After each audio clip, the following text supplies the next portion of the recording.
And hello and welcome to Spiritual Awakening Talk in Stories with your host, Reverend Melissa Kennedy. And I am in the studio today, actually the Zoom studio, so it's kind of new for me, with Maya Zahira. And we're going to be talking about Maya Zahira and her specialty. She is a psychic protection expert. And we're going to be talking about her process, how she got to be a psychic protection expert. So she's going to share her story.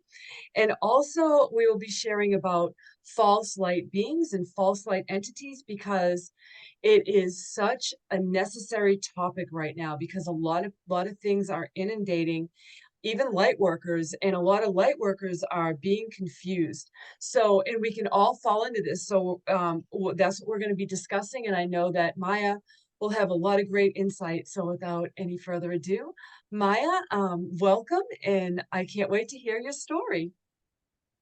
Well, Melissa, I just want to say thank you so much for the connection, the new connection.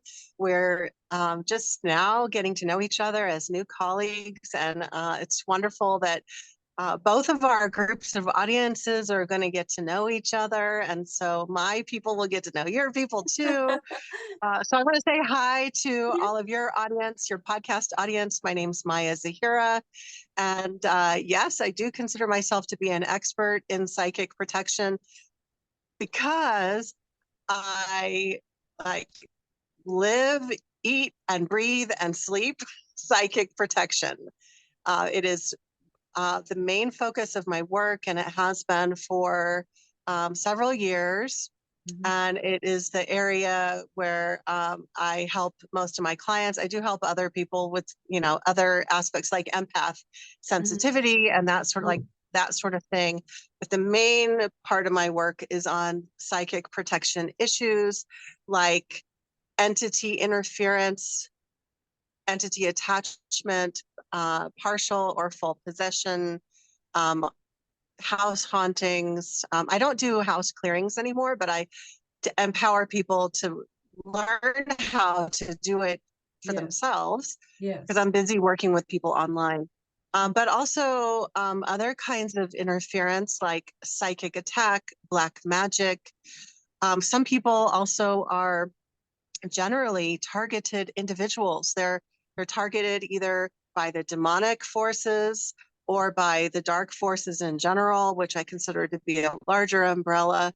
So there's just so many different categories to psychic protection. And people, I think there's two important areas. People need to understand what is possible, and if they are going through a situation, what they are going through. They Yeah. they need to understand what they're going through or what could happen so that they can identify it if it starts to ramp up. And then they also need to understand how to do preventative care and Yeah. how to clear issues if they're already occurring. Yeah.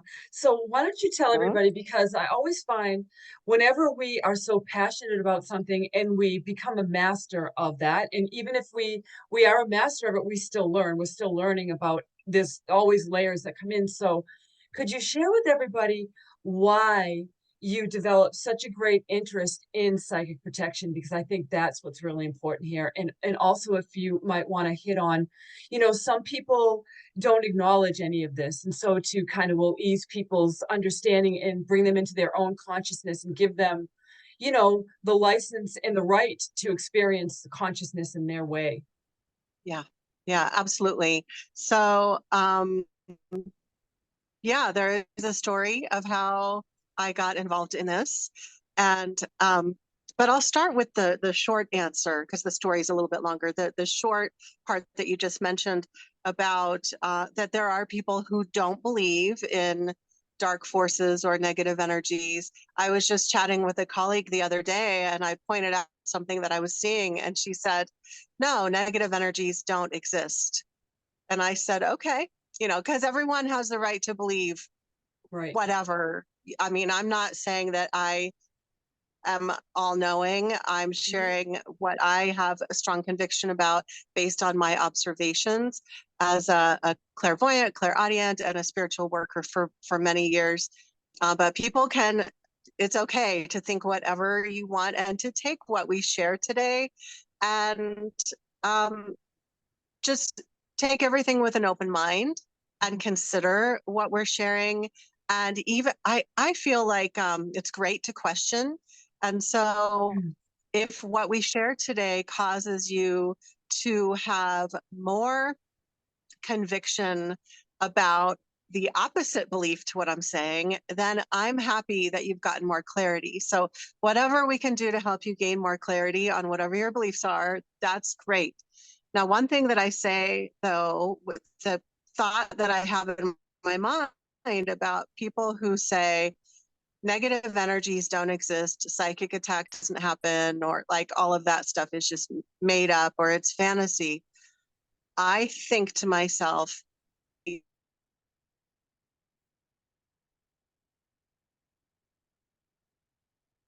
I'm happy for that person that they have had the privilege of not experiencing spiritual warfare. And I say this with true, like genuine Mhm. love. Like, Mhm. I am very, very happy that they have not had an experience Yes. that has proven to them that Mhm. psychic attack is real. So I think, oh, thank goodness for them that they don't believe it because they haven't had that experience. Thank you. I Um, love that. That, you know, you could say that like 3 times in a row because that's what's so hurtful to people, and I experienced this myself.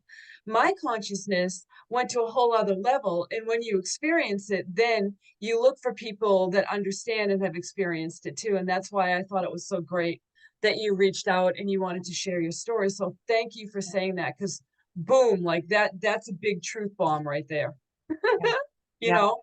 Yeah. Yeah, yeah, you bring up a really good, really important point that those of us who've experienced any level of serious spiritual warfare, one really common thing that I hear us and them say is that they have felt really alone Yes. because they constantly are running into people who are saying, "Oh, that's not real. Mhm. You didn't really experience that." And Yeah. meanwhile, the person is experiencing something really unsettling that they don't understand, and then their loved ones are, kind of accidentally gaslighting them, Yes. Mm. and so it's super hard. So Yeah. so if someone doesn't believe, I think that's okay. I think it's important to understand human nature, Mhm. that human nature is that we tend to not relate to things that we haven't personally experienced. And so I just want to point that out. I've had that with other areas of my life. I've had some other challenges in my life that other people haven't had those challenges. And there's like frequent gaslighting of like, well, Yes. that's not really real. You're not really weird health issues or whatever the Yes. challenge is, Yeah. right? Yes. That it's kind of like I recognize it's human nature that if people haven't gone through something, they tend to not believe it. So if that's you, if that's whoever's watching this, I just encourage you to just like give some love to that part of your human Yes. nature Mhm. and just allow yourself to just be open and have empathy and hear some of these stories. Right. So Right. now how about a story about how I Yes. got Yes. Yes. Share your main story that really brought you, you know, okay. I know you had an experience, and so that's what's important. So yeah.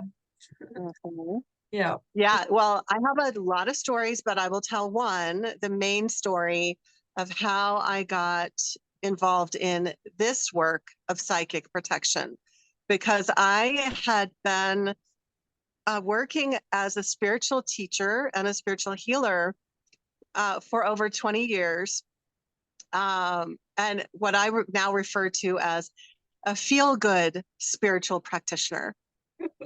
And I get it. that Yeah. was, and then I had a major psychic attack. I went through a major psychic attack, and that was not quite 10 years ago. So we're talking like 30 years in the spiritual field, right? Can I ask But you what that felt like? For somebody listening, could you explain what that felt like to you?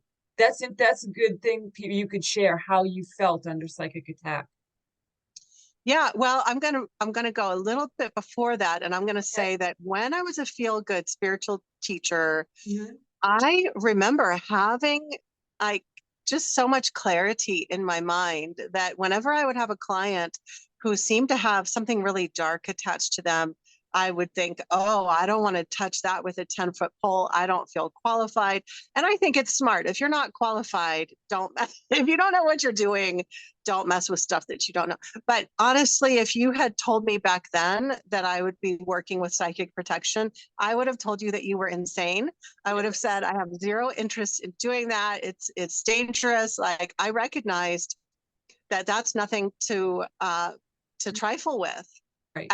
And what it took was for me to go through a psychic attack. And to answer your question about what it felt like, Mhm. um, it was very confusing. It was upsetting. It was frustrating. And Mhm. it was scary. And Mhm. so some of those feelings were because I was reaching out to my spiritual community, my colleagues, and my friends saying, help, I'm going through this situation. And it was very frustrating because I was getting some of these responses. Quote, have you tried burning sage? No, I hadn't thought of it. Uh, and then that was the most common. And then number two on the list was, well, that doesn't exist. Mhm. So it's not even happening. Mhm. And number like a close number three on the list was you must have something dark within your psyche that is drawing this to you because according to the law of attraction, you have to be dark in order to attract dark. Oh, What I later came to understand through working with so many clients was that oftentimes light attracts light, and all these people, all these human beings that are so filled with light that were being attacked, that are being attacked because of their light, are also being gaslit by their spiritual communities, being told that they're low vibe. oh, thank you so much for that because I experienced the same thing, and nobody wants to talk about it. If you find just one person, back when it happened to me, and like you said, friends, family, they don't want anything to do with it, and I feel like it's fear. So I just want to say that we're not doing this podcast because we are in fear. We're doing this for empowerment, and that's what it's about, right? I mean, that's a quest. It's to understand and then empower, I think. So I just want Yes. everybody to know that we're not trying to bring on fear. We're not focusing on the negative because we can do a podcast about everything beautiful and positive. I'm sure we will in the future, but Mhm. now this is an important topic. I'm so glad that you brought this up. And I'm so delighted to be learning more about you because this is our first real conversation. So I'm Yes. learning all these nuances about you. And I do think it's really important for all of us to understand this is not about fear. This is a big pushback that I've gotten from the New Age community. You might have experienced this as well. That well, we don't want to talk about that because it's fear based. But I Mhm, want to point something out.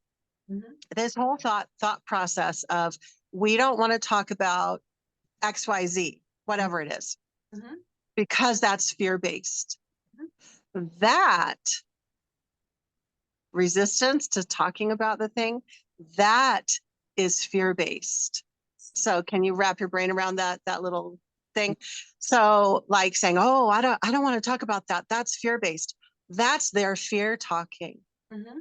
Yeah, and it's So, understandable. I mean, let's yes. face it, you've been through it, kind of like the dark night of the soul. I've Mhm. experienced that myself, and so we're meeting on the same path, and why it became our path, we're still trying to figure it out, but we're still trying to understand, and the whole purpose is to bring everybody else into awareness and love and kindness and understanding is really what everyone needs, no matter what they experience spiritually.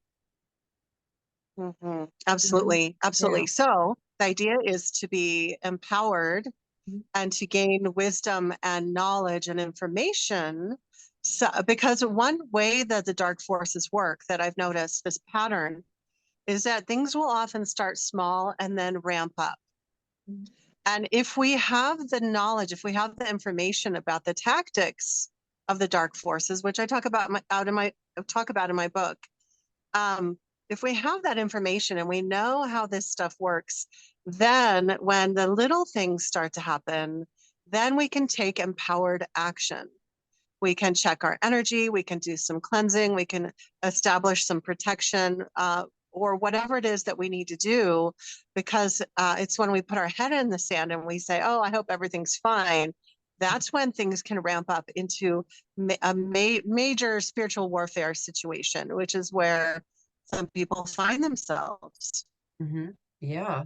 Yeah. And it's a very lonely, isolating place. One day I always joke around, one day you've got the rainbows, unicorns, and the kittens, and then the next moment you could be dealing with the complete other side of the spectrum. And nobody Yeah. wants to experience that.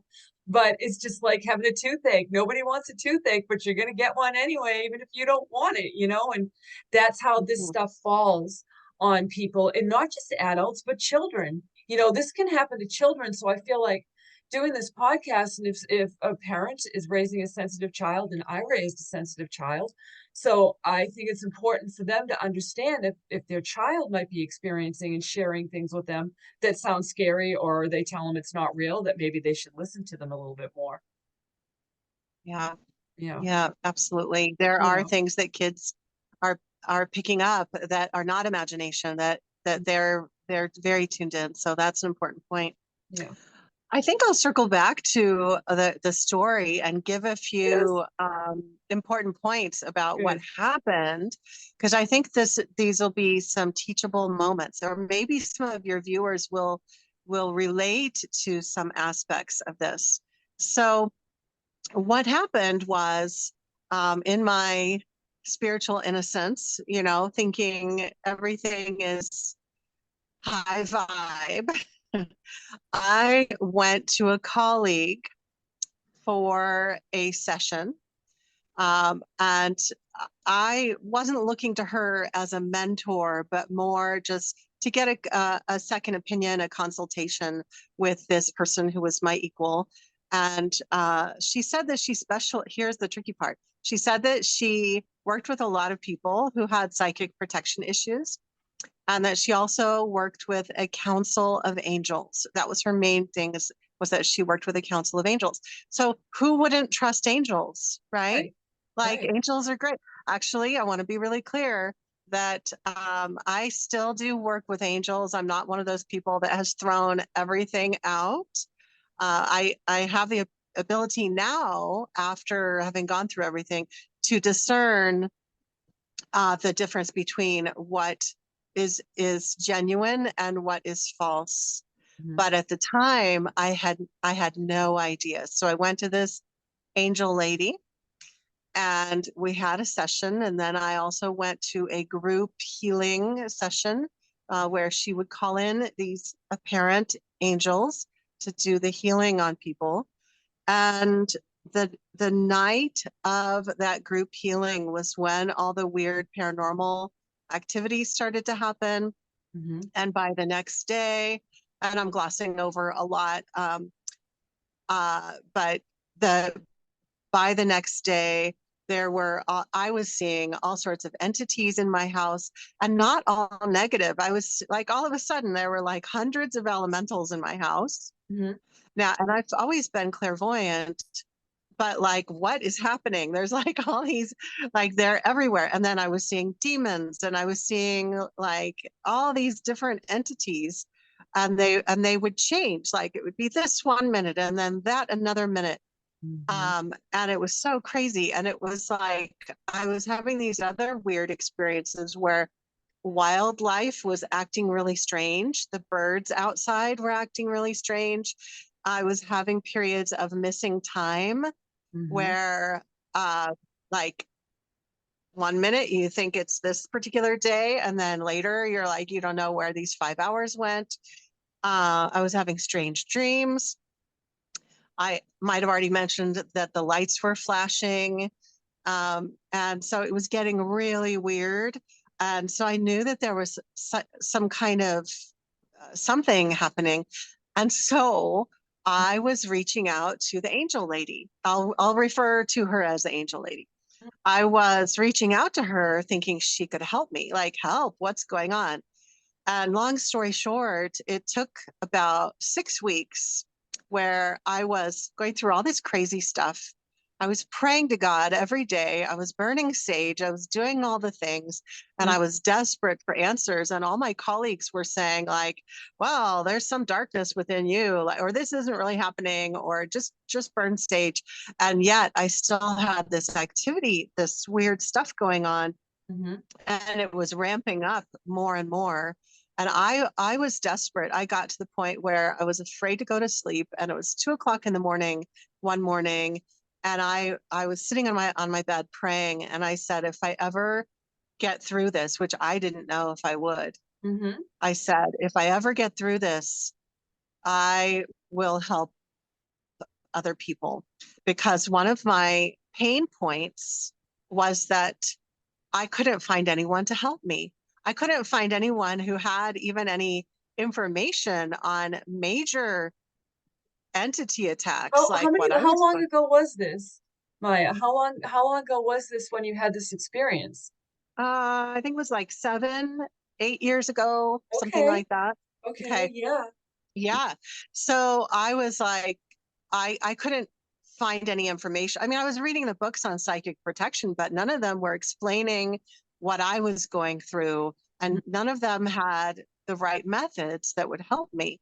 mhm, And I got up from my bed, I went to my computer, and I did a Google search for, like, trying to look for more information or support group. I couldn't. I was mhm. looking for a support group. Like, is there Yes. anyone else even who can relate to this so that I know I'm not alone?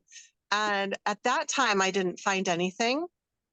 And and then so fast forward Mhm. a few days later, I was doing some yoga. I was trying to calm myself down because I was in a lot of anxiety by Yes. this point. And so I did some yoga in my living room. And after about an hour, I stood up. And so I was in that calmer, more meditative state that you can get in when you're doing yoga. I stood up and I went to put my yoga mat away. And I happened to see the book that I had gotten from the angel lady had sold to me, Mhm, that she had written. And I looked at the book with fresh eyes, mhm, and I saw what had been right in front of me mhm, from the beginning, but I mhm, didn't see. The book cover had angel wings and clouds all over it, which mhm, I had seen from the beginning. But what I suddenly saw were all these demon faces mhm. all over the cover. They were like right hidden in plain sight in all of the clouds. It was like 100 demon faces. And I Yes. picked up the book, and in that moment, that's when I realized, oh my God, the person that I thought was helping me, this is actually coming from her. And at that point, I think it was the next day, I connected with a spiritual mentor that I was working with at that time. And she said that she thought I was dealing with a jinn, Yep. which is a particular type of entity. For those in your audience who don't know, it's a shapeshifter entity. Mhm, It's very psychopathic. It loves to f with people's minds and mhm. create chaos. And it would And look like an angel too, wouldn't it? Like if somebody actually saw it clairvoyantly, they would think it was an angel because they do have wings. well, my experience of jinn is that, and if you do some research on the origins of jinn, their original form is flameless fire. So it's like plasma, Yep. okay? And then they shapeshift into whatever they want to shapeshift into. Mm, So what I found in the, just quickly fast forwarding, what I found in the years following and really came to understand through numerous situations is that they have the ability to shapeshift into multiple beings at once. mm, So that's what was really confusing for me at the time, because I was like, well, if she's working with angels and it's a council of 12 angels, Mhm. how is it one jinn? And I didn't understand. So I didn't quite buy the jinn thing in the beginning, Yeah, but it yeah. turns out she was right. She was right. She was Mhm, absolutely right. And here's the clincher of the story is that once I realized, oh my gosh, this is not what I thought it was. There's something really dangerous going on with this spiritual healer. I wasn't sure if she was aware that she was dealing with a shapeshifter or not, but I knew that this was a really dangerous situation, and I was really concerned about one of her students, who was a young woman who was a friend of mine, and so I sent a text to the young woman mhm, and I said, "Hey, I'm really concerned about you. I don't want to go into specifics right now, but please be careful with any mentors that you're working with, and we can always discuss this later if you would like to." mhm, And so it was late at night. I went to bed, and in the middle of the night, now I want to just warn your viewers that this part is scary. Okay, so this is pretty scary. I was woken up out of a deep sleep, and I remember my eyes flying open, mhm, and I felt something reach into like my shoulders here, and mhm, it yanked on me. And my interpretation is that it tried to yank my soul out mhm, of my body, mhm, and it did not succeed. mhm, And with my eyes unblinking, mhm. I saw that plasma energy that I just explained a minute ago. Yeah. And I had never seen anything like that before. It Mhm, was it was hovering above me, and I felt this powerful emotion from it that was wrath. mm, And I received a message. It wasn't a psychic message, it was telepathic. It mhm, was a booming voice inside my skull mhm, that boomed, "Don't mess with her. She's mine." mhm, Now, to this day, I don't know if it was referring to the angel lady or mhm, the young woman that I was trying to warn, mhm. but I was terrified. Yes. And I rolled over onto my side and put my arms over my head and hyperventilated Mhm, and um, cried. And I was frozen. mhm, And I laid there for the next couple of hours until morning. And then apparently the thing was gone. It wasn't there anymore. That was, I would say, the most terrifying thing that I've ever gone through. And I've seen some scary things.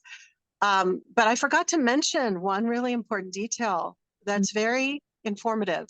mhm, When I saw it above me and it was this plasma energy, mhm, then it actually changed form in front of me and it stretched out so mhm, that it had wings. mhm, mhm. Yep. And yeah, so Interesting anyway, that the cloud too, you told me when you said about the book cover that there were uh-huh, clouds on it. And it's very interesting that it appears almost like a vapor, like a cloud, or plasma. So it's interesting, and that kind of gives confirmation that she was tapped into that energy and was totally fooled by that being, right? By that entity. So yeah, that really stands out to me absolutely. a lot. Yeah, Yeah. absolutely. Yeah. So fast forward a little bit, just to Mhm, kind of give a few high points. Obviously, I was able to get free of that entity, mhm, but it took a few more weeks. And also, I even caught it on camera.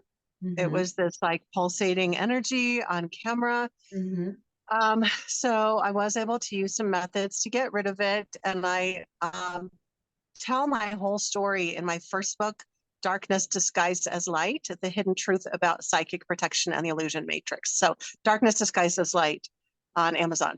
mhm, And so I share the methods that I used that are actually really good go to methods for a lot of different entity issues and psychic protection issues. mhm, Um, but then after that, I think what was even more important was that with clients and with myself personally. I had a couple of other jinn encounters that fully 1000% validated Mhm. what I went through was absolutely real, and that showed me the patterns, Oh. the common patterns Mhm. that not only jinn but other types of shapeshifter Mhm. trickster entities will utilize. Mhm. So through um, those personal experiences that I personally had, so not reading about in a book, but those firsthand experiences, Mhm. I learned that when we're trying to discern false light entities, because false light entities are way more common than people realize. I talk to people a lot about false light entities, and there's this kind of thought process that says, well, false light entities is something that happens to other people. I would like that's not happening to me, and I would never be Mhm. fooled by that. But I'm here to say that I had another gin experience a few years later that that I was able to identify right away because I already knew what it looked like, what this kind of situation looks like. And in that second firsthand experience, Mhm. I was able to observe step by step all the different ways that it tried to fool me. It tried to it shapeshifted into a whole pantheon of Greek goddesses and gods, and it said that it was there to protect me, that they were there to Mhm. protect me and Mhm. to teach me. And then I said, I don't believe you. Go Mhm. away.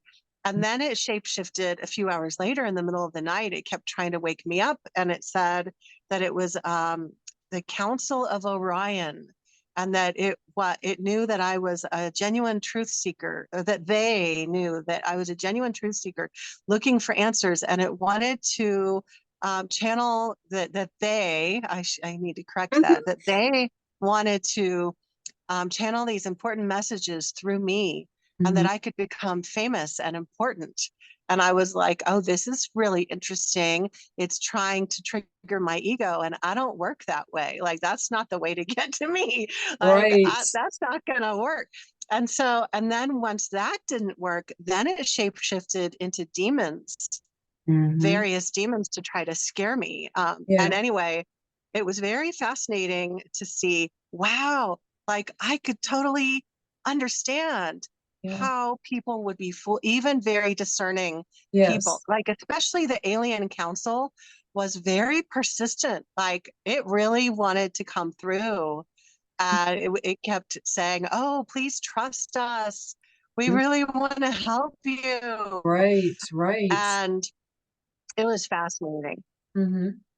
Yeah, I mean, Yeah. it's miraculous that you were able to, sense in and tell the difference. And I feel like, a lot of people, they're not aware. And I always tell people, before you channel or you do anything like that, you really have to interview everything, and it has to feel right. It has to feel right within your being, and if you feel like there's just something a little bit off or not right, that's your body as a filter telling you you're right, and that is not, a being that you wanna work with, and I like to interview the spirits, in other words, like, when we first met, I said, "Archangel Michael is here." So, if I didn't know Archangel Michael and know his energy, what he feels like, what he looks like, I wouldn't know that was him, right?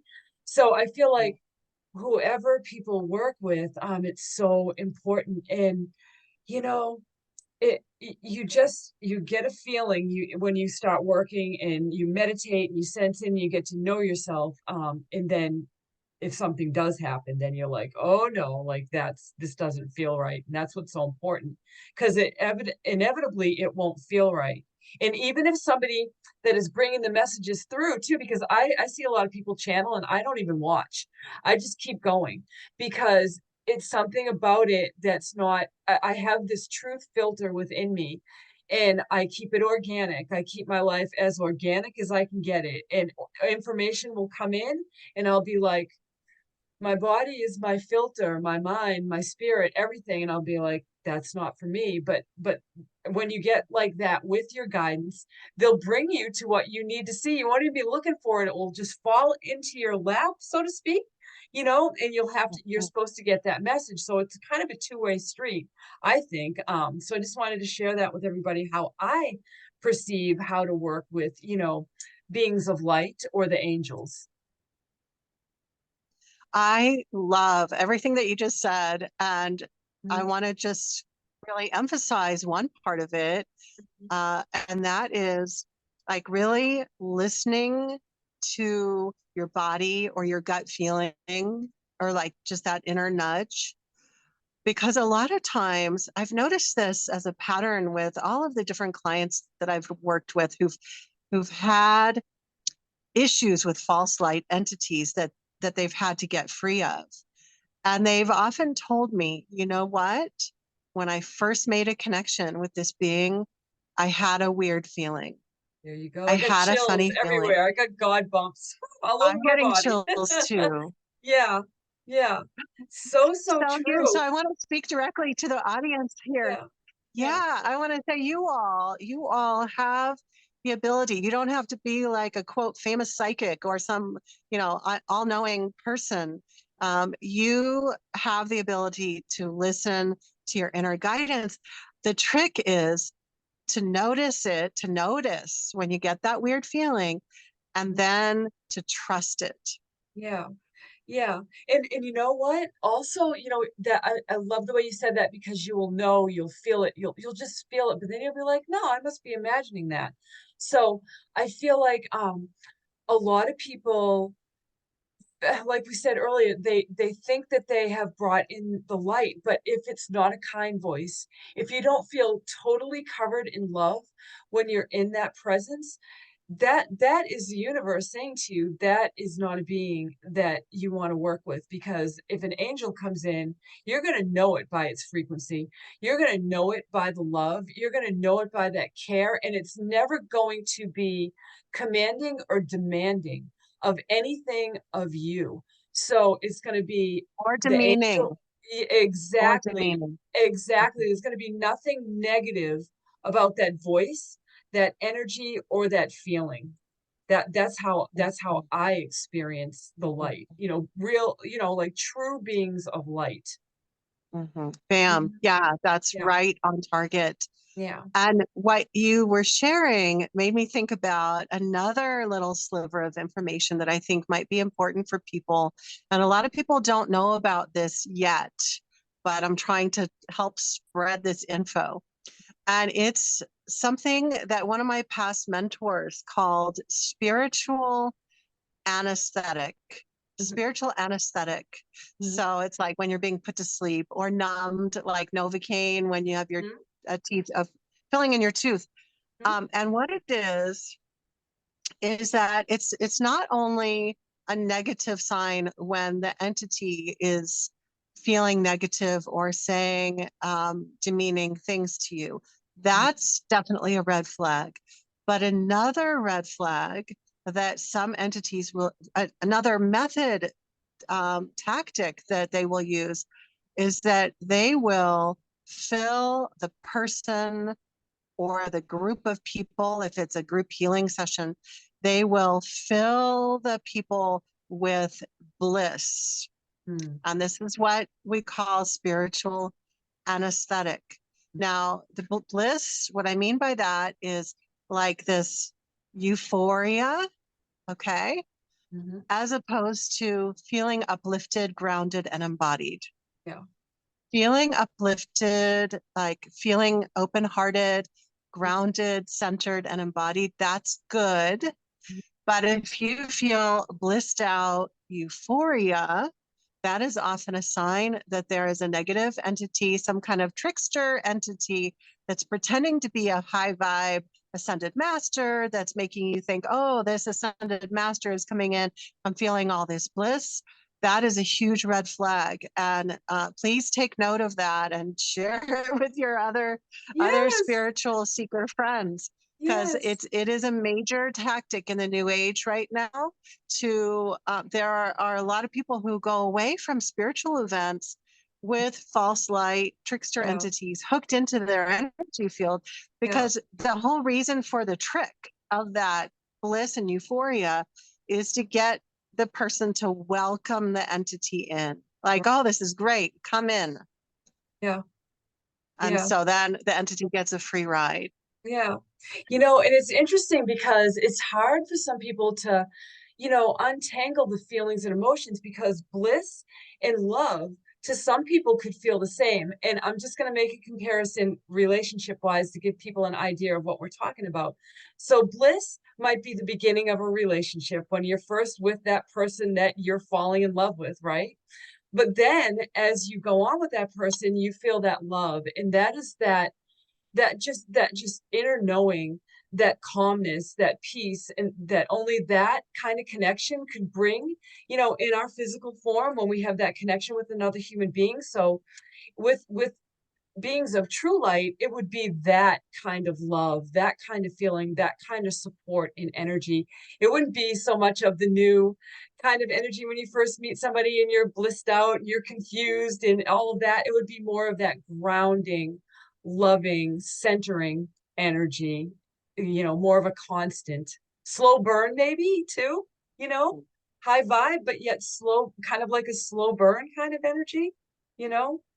That I don't know, I just got that analogy come in while we were Yeah. sharing it. I was just kind of like, how can you explain, like people, they kind of could mix both up, bliss and love, but Mhm. it is different.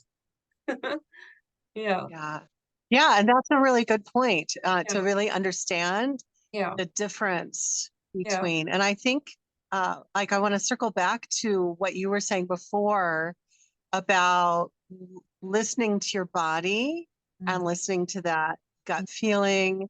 Um, One thing I've noticed, you may have noticed this as well, that people's physical body, like their central nervous system, mm, picks up if a negative presence is in your field. Now, mentally, you might not have clarity that mhm. something is hooking in, but your physical body, your physiology, it's connected with your energy body. It's not Yes. separate.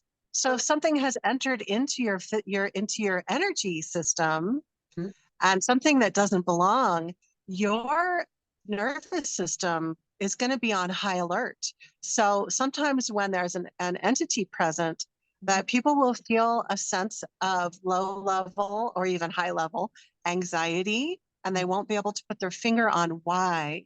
yep, Why?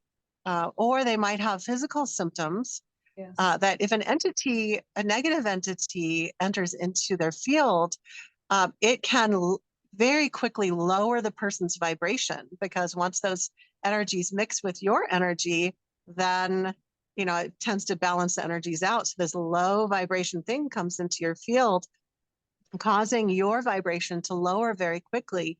Whenever your personal energy field shifts up or down really quickly, either way, it can cause you to feel disoriented, dizzy, nauseous, lightheaded, Yep. and etc. So if you Yes. ever feel that, if you're at a spiritual event and you're like, oh, this is wonderful, and then all of a sudden you're like, whoa, I would leave the event. I Mhm, mean, you don't have to drive away. You could just kind of walk out, put your feet on the grass, mhm. and get some clarity in your own energy of what's happening. And then you can decide whether you're going to leave. But a Yes. lot of people get themselves into trouble. I mean, I used to love spiritual events. I still do, but I'm a lot more discerning, because here's the thing: those of you who are watching and listening to this now have more information about what's out there than a lot of event facilitators. And I'm not trying to put anybody down. It's just that, um, they just don't know yet. Mm, There's just a lot of people putting on events who are very well meaning, but they just don't really. They like, their teachers didn't teach them mhm. how to establish a safe energetic space, and they haven't learned yet about false light. But like you said at the beginning, Melissa, um, people are learning more and more about false light. It's coming into the collective consciousness. So Yes. more people are becoming aware. But my point is that you, as an individual, it'll be up to you to discern. Use your Yes. discernment when you go to spiritual events.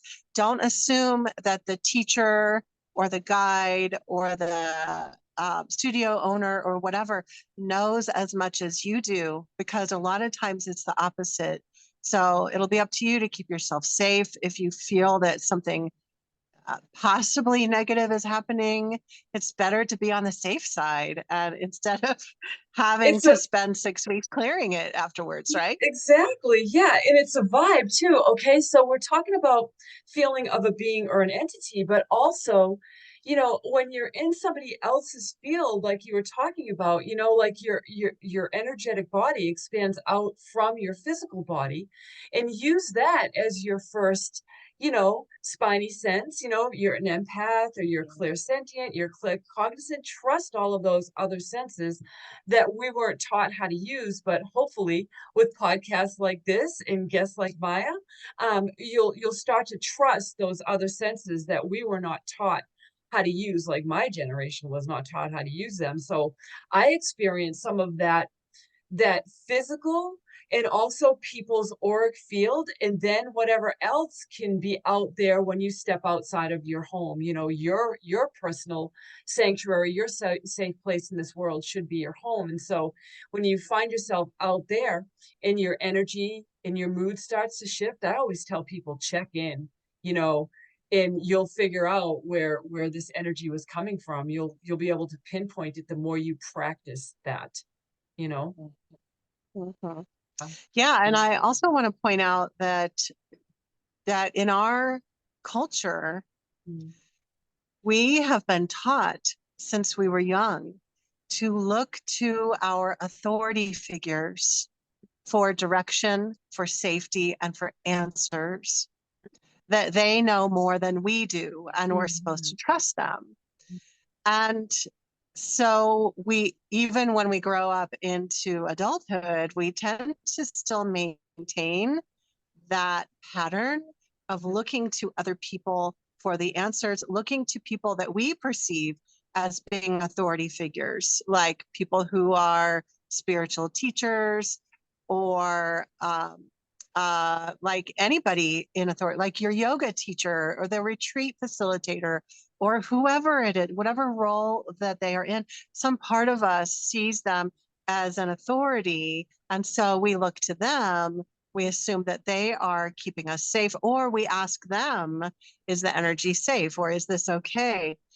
And so, what I would really encourage everybody is to reprogram yourself so that you know that you are your own authority. And both of us have been speaking a lot today about paying attention to the signals that you get in your body, and a lot of times, there's so many times that we get those signals, but then we defer to our spiritual teacher or our guide, like whoever the guru is or whatever. Mhm. And if they tell us something contrary to what our body is telling us, or our intuition or our clear cognizance, Yeah. then we tend to believe the other person, the authority above ourselves. And so I just encourage everybody to listen to yourself, and the more that you practice that self-trust, the Mm. more the stronger. I love that you use the word spidey sense, because I use that term a lot. The Really? stronger your the Yeah. stronger your spidey sense will get.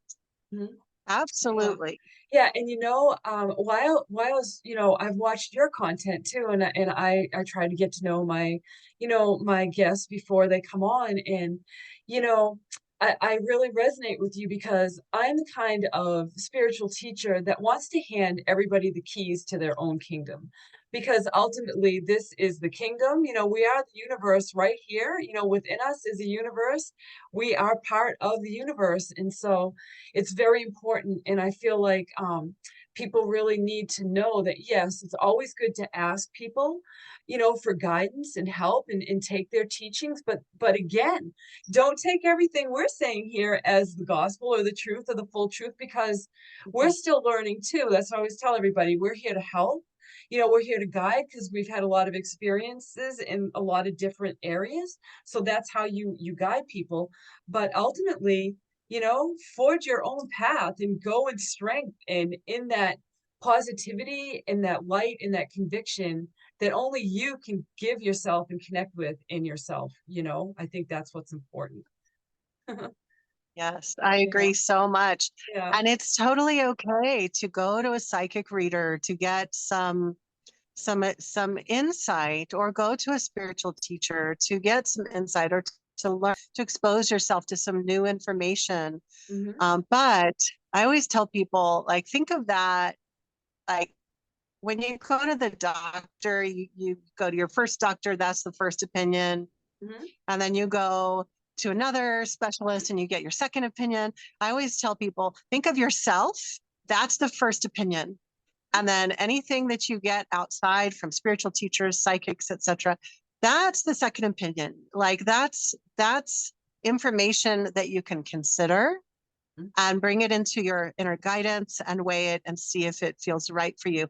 And if it doesn't, then you can just put it over on the shelf. Absolutely. I've said this before in previous podcasts, but I feel like you'll resonate with this. If you go to a spiritual healer or a spiritual teacher and you leave and you feel worse than you did when you first went and reached out to them, that was not your teacher. That is not your spiritual guide. You need to find somebody else, because the whole point of this, all of the spiritual work, I don't care what level you or capacity you work in, whether it's healing, mediumship, or just psychic readings, even tarot card readings. If you leave any of those people that sit in the place to guide and to share their light and their knowledge and wisdom with you, you feel worse, you don't take that on board. You have the right to say that does not resonate with me and that is not becoming part of my story. So I think that's so important, for people to know.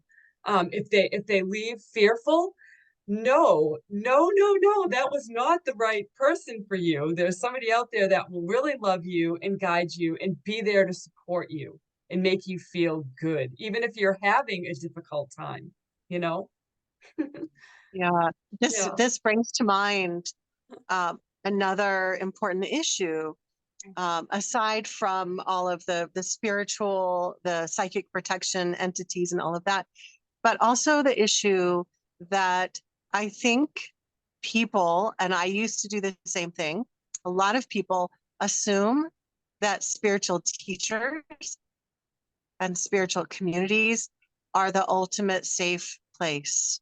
That it's that, like, if you go to a psychic fair, that's a safe place. If you go to a spiritual retreat, that's a safe place. Like, we just assume that that mostly it's going to be very safe. Yes. But actually, the third book that I'm in the middle of writing now is about all of the different scenarios that I've helped clients with, where they've worked with spiritual teachers, spiritual healers Mhm. who did not have their best interests at heart. Right. Because let's face it, there's the whole, I mean, spiritual healers, spiritual teachers are human beings. Mhm. They should be, in that role, they should be people of integrity Mhm. and honesty and honor, and they should have their clients' best interests at heart. But unfortunately, that is not always the case. Actually, it's more common than people might want to believe, that there are a lot of healers and teachers out there that either are being run by their own agenda, Mhm. or that they're working with dark forces. Right. And so, one example is that I've worked with a lot of psychic protection clients who have gotten into a lot of trouble because they were under psychic attack. They were desperate. Mhm. They were trying to find help, and they were in a fear state. So they didn't have the ability to really make grounded decisions, and so they hired a either a dark shaman or someone who practices black magic to help them get free of the psychic attack, and then only to get into a worse situation where the dark shaman or the black magician was doing black magic, was doing a psychic attack against them to hook them in and keep them as a client, and it would just turn into a mess. Yes. And I started to see a pattern where this was happening again and again. Clients would find me and they'd say, "Help, I was having this situation, and a year ago I hired this person." And then we would come to find out that, they would advertise that they did negative spells against people and like the whole spectrum. But then when it came down to it, it was like that quote healer would do. It's kind of like a wasp stings because it's their nature. And so these people who would be actively doing black magic against people, eventually they would do it to that client too. Mhm. And so the person would be trapped and they would have all these spells on them that we would have to untangle. And so the lesson here is, just because someone says they want to help you, or just because someone says that they're a healer, Mhm. doesn't mean that they're trustworthy. So we bring it back to, what does your spidey sense say? Yeah. What does your spidey sense say? And Yeah. definitely, you know, when you're under psychic attack, it's easy to feel fearful and overwhelmed. So do whatever you can to get grounded and to not be in a fear state, and to really anchor down into your inner knowing, connect with your spidey sense, connect with your gut feeling, Mhm. and ask yourself if that person can be trusted. And if they are someone who that they're doing black magic, like they have it on their sign, on their website or whatever, that they will cast spells against your ex or whatever, that is an example that person is okay with doing black magic. So, and I'm not trying to judge. I mean, they're doing whatever they've decided is okay. But I've just worked with, I don't know, over 100 people who Yeah. have had this experience over and over again. And I just want to warn people about that. Well, I'm glad you mentioned that because, I've grappled with this too. And it's funny, I was actually having a conversation with my mom about this, and there is energy, there are ramifications, there is karma, attached to doing this because when you start maybe with a spell, maybe people have a good intention, but at the end of the day, it's a lot better to just send real healing down the timeline wherever it's needed, and to wish that person love and light. You tried your best, and that keeps your karma clear. And if they are in a bad place, they're welcome to stay there. That's their journey, but you're no longer accountable. You're no longer in that energy. You sent it your love and light. And to me, that makes a lot more sense than doing this, you know, Yep. because you're on that hamster wheel. It keeps coming around. What goes around comes around. What goes around comes around. I can't say that enough. So it's hard. We're human beings. We can get in those feelings. We can get in those emotions of anger, and we want to, maybe get back at somebody and they deserve it. Well, maybe they do, but you know what? The universe has a way of ironing it all out, and we can keep our inner house peaceful, and we know that we gave it our best shot. And you don't have to keep those people in your life. I'm not saying that, but you can, offer that healing energy and have somebody work with you to work through those feelings too and validate that what you experienced was true. And don't stay on that wheel, and don't get involved with people that want to keep you on that wheel, because we all need off of that wheel right now, don't we? We need Yes. off. Yeah. Yeah. Yeah, because one of the things that happens is that we get karmically hooked Mhm. into that person if we're hiring someone to do black magic against the person who psychically attacked us, or if we're doing a black magic spell to retaliate against psychic attack. It's like a tug of war, or it's like an energy hook. It's like Mhm. an energy cord that's hooked into you, it's hooked into them, and it's likely that you'll just continue to reenact all of that Mhm. through lifetimes and lifetimes. And I know that we don't want to have karmic imprints, karmic hooks Yeah. following us. And it's better. I'm sure that we all want to be clean and clear, and to not lower ourselves, to to Yeah. have that kind of thing happen. I love it. I love it. And all I can think of Yeah. is, I just want to say this to everybody, think of the people that really annoy you or the people that you've had conflict with. Do you want to have to come back and do this again with them, with those people?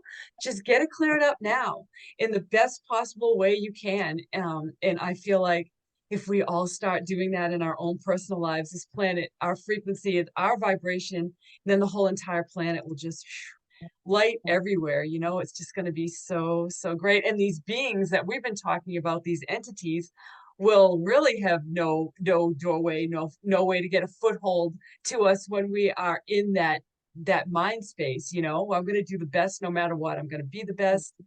I'm going to give it my all. And then if I did, I'm okay and they're okay too. Just go about your journey. Lesson release.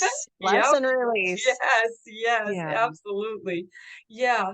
So I know there'll be a lot of people watching this podcast, in the future, and they'll want to know how to connect with you, Maya. So how can they reach you?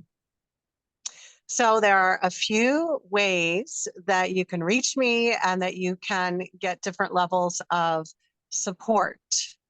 So I'll go through these. The first one is that I have a free Facebook group, and the free Facebook group is called Psychic Protection Sanctuary. And you click to join. I want to point this out that it's a group for anybody. It's free, but it is private because people can share their stories, and we want to create a safe space. So we only let members into the free group who have an actual profile picture and who answer the questions that Yeah. you get asked when you click to join, because we want to know that you're not a robot, that you're an Mm-hmm. actual human being. So I definitely invite you to join that. And we keep the group very uplifting, and we have fun posts in there too. And then also, I have an online academy, and this is for people who are going through psychic attack, who need guidance and coaching. And it's a whole online education forum, live classes, live classes on Zoom, support from me every day. I answer your questions. I help you get through this. The really important thing for all of us to understand is that no one can claim your spiritual power except for you. Some shaman or spiritual teacher like myself, we can't claim your power on your behalf. We can't do that to you or for you. You have to do it. And that's why we have the academy, and so that you can learn how to do all of these things. And then I'm there to guide you and help you learn to trust yourself and learn how to protect yourself. And Yes. I'll just share one more thing, and it's my second book, and it's called The Psychic Attack Source Book. Mhm. And that's available on Amazon. It's in paperback and Kindle, and also the audiobook is now available on Amazon and Audible. And there's a whole chapter on false light in there, but also the book, it's intended to be a handbook for anyone who wants to understand how to protect themselves just in case if anything should happen. And then also what to do step by step if you Mhm. are in the middle of an issue. Yes.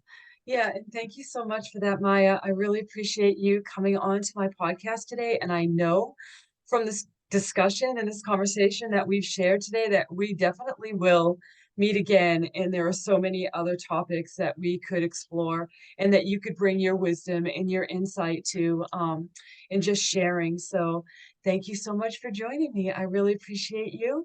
And I just want to thank everybody who watched. Thank you for being here, and leave us a comment and ask questions in the comments. And we really appreciate you watching. And we really want to help because I'm like Maya as well. I'm all about helping people, empowering people, and I want you to feel safe. And there's really nothing to fear. But sometimes you just need a helping hand.